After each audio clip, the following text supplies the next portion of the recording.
As the sun set to their backs, the Rangers stared with uncertainty into the black forest. An abandoned house stood at the edge of a meadow. The spy said he believed one of the Connors used to live there.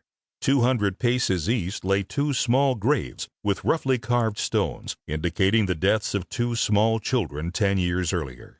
Somewhere just a few hundred yards farther east and down a steep hillside was a shallow but running stream named Lick Creek or Lick Branch, meandering its way slowly toward the Sabine. The infiltrator told Scott that the Connors had been moving their camp up and down the creek bed, but that they kept a bell on their pack horse when moving in the thick underbrush. The Rangers could position themselves to hear the bell and capture the Connors while they slept.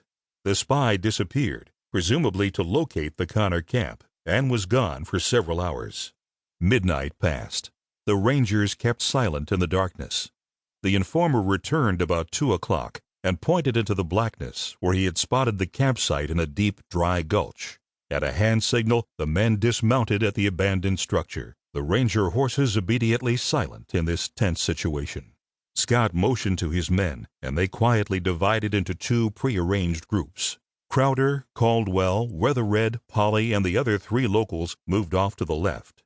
Scott took the rest of his company and moved right. Their plan was to find the Connor camp somewhere between them and descend upon the criminals from both sides. In the black night, both parties walked right past the camp without ever spotting it. Later reports indicated that the Connors had stumbled onto the Ranger trail at some point earlier, took the bell off the pack horse, doused their torches in a kerosene lamp, and waited to launch their own attack. With them were 4 vicious hunting dogs, also laying in wait.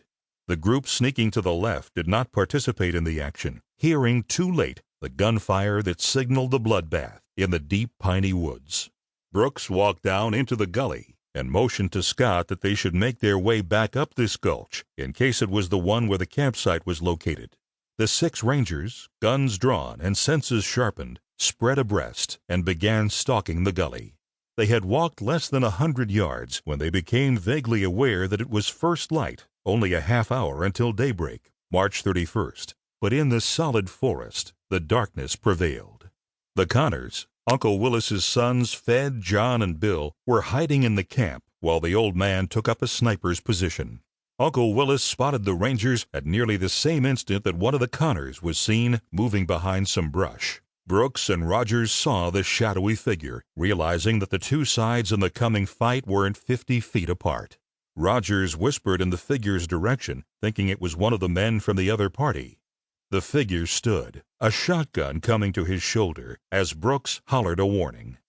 Then all hell broke loose.